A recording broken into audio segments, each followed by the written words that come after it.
Welcome to Virtually Live, the podcast where we get insights from marketing leaders and event professionals. I'm Ashley, Content Marketing Manager at Kaltura. In today's episode, we explore how unlocking the full potential of digital engagement requires a shift in perspective, moving beyond conventional tactics to embrace the applications of AI. Let's start with Kieran Flanagan, CMO at Zapier. Enjoy!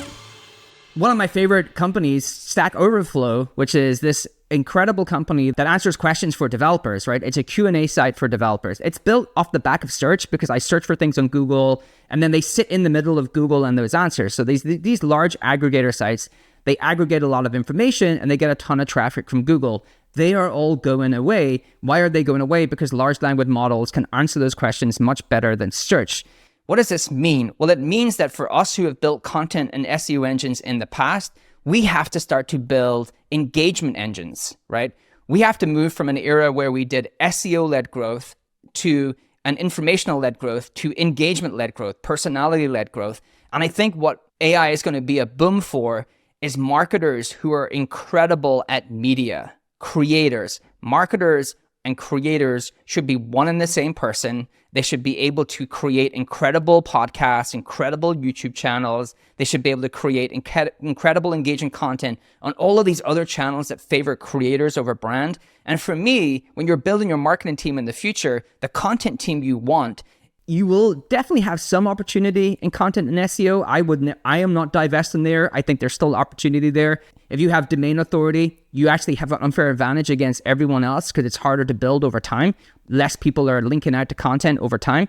But you definitely want to build the creator part of your team to be able to build engaging audiences within these channels. Right. So traditionally, marketers are at the start of a customer journey. We create the demand, we create the brand awareness, we actually get someone to sign up for the freemium product, or we get someone to fill out a form to create a lead, or whatever that may be. But we're kind of at the start, and then that person gets handed over to different teams, right? A sales team, whatever the team, a support team, whatever it may be. And the thing is, it all starts with marketing, right? It all starts with marketing, but it never really ends with marketing. Well, these AI tools are able to do a lot of the work that comes after when someone signs up for something, whether it's a form or they sign up for a product, and they're able to do personalization better than we've been able to do through humans. So they were able to do the sales outreach email, right? They're able to look at all of the information. We've done this at Zapier, right? We capture some information, including your tech stack, your role, what are you trying to solve for? And we're able to build you real contextual emails that get much higher open rates and that actually have gotten feedback from people who have received them saying, this is the best email I've ever got. Well, it's not written by a human. It's because AI is much better at writing that content than we've ever managed to do in the past. They're able to do all of the live chat, whether it's in your product or on your website, right? They're able to, you've seen this at HupSpot, right? They're able to have a great interaction and take that person further than the customer journey, right? That person is going in, you're trying to engage them, and then you're trying to upgrade them, and then you're trying to delight them. You're trying to make them a happier customer.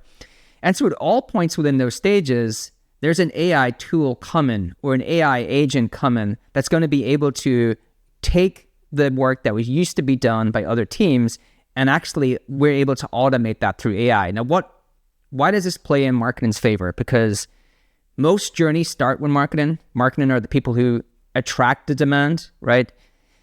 And marketers, for the most part, in companies are the automators, right? We've gotten very good at trying to automate a lot of work, whether that's through email or whatever it may be, automate a lot of that customer journey. And so what's going to happen, I think, is these AI tools are going to allow marketers to automate much more of the customer journey and make it much, much better so they can actually own that customer interaction for far, far longer. Those were some insightful comments from Kieran. Now, Ryan Howard, Technical Program Manager at Google, shares his point of view. Well, I think a lot of what we're focused on, particularly within XI, is technology that is about the broadest sense of tools, right? The broadest sense of technology. It's not necessarily fancier, flashier pixels or robots. So AI is certainly a piece, but a lot of it is really about how do we have better frameworks? How do we map the space that we're trying to navigate more thoroughly and more accurately, which lets us then apply these other tools in a more impactful way.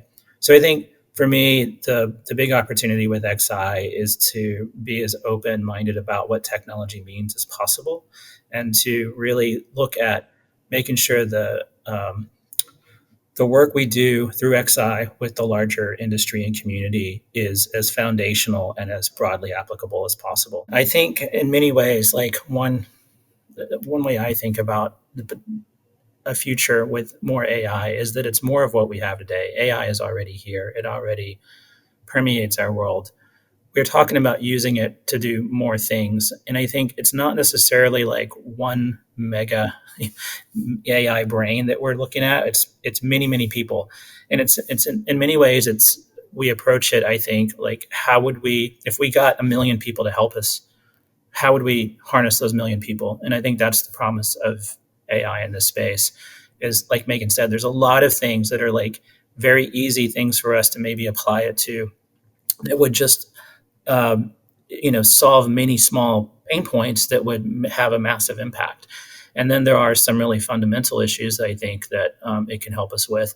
But to really leverage it, we have to be really thoughtful and methodical, and we have to find ways of being more, a stronger coalition within the industry about how we approach things, how we talk about things, how we talk about value, how we talk about success, and how we think about the mechanics of events. So I think it's, in some ways, it's a better version of today. I mean, I'm not sure if that sounds as optimistic as I think it does, but I think it's one of those things where there's so many things that can happen. It will be here and be completely different before we realize it. We may not, see the complete pivot. I think it's the same as having 1 million people in some ways, right? You can't really control 1 million people, especially if it's 1 million people with social media. So that's a totally different question. Maybe you can think of it like that. I think it comes back to how do we build the right sort of frameworks and approaches to things so that we kind of like give, the AI agent, if you will, a specific set of tasks to accomplish and set some boundaries and some rules. And that's, we just have to do that consistently and everywhere.